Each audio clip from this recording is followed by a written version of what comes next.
যদি আবার state bank হয় তাহলে মানুষ কোথায় যাবে?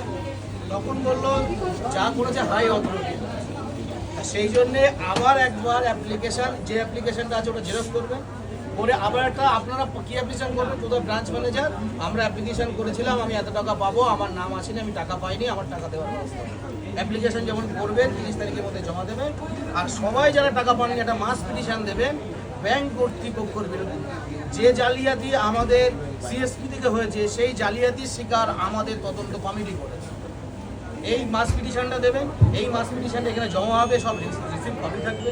এই কপি একটা থানায় যাবে, 8 ঘাটে বেঁধে কাজ করবে। থানায় যাবে, একটা টিমে যাবে, একটা ভিডিওয়ে যাবে, একটা ব্যাংকের হেড অফিসে যাবে। এই কপিগুলো কমপ্লিট করা হয়ে গেলে আপনাদের টাকা দিতে বাধ্য ব্যাংক।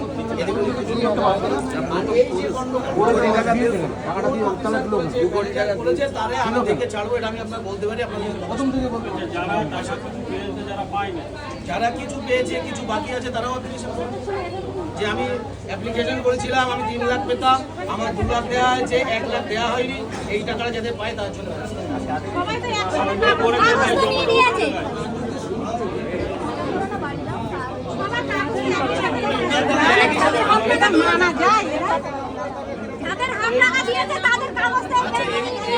যাদের নাম আছে তারা যেমন টাকা দিচ্ছে সেসব নেবেন।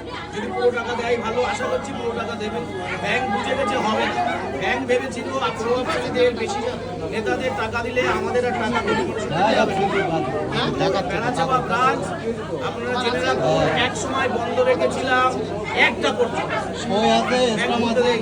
আপনাদের টাকা না দিলে বেড়াচাপা ব্রাঞ্চ এখানে রাখুন।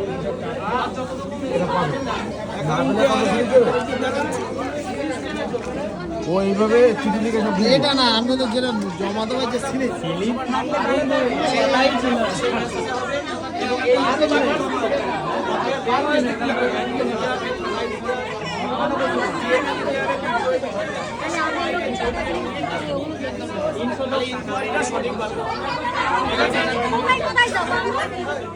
Application branch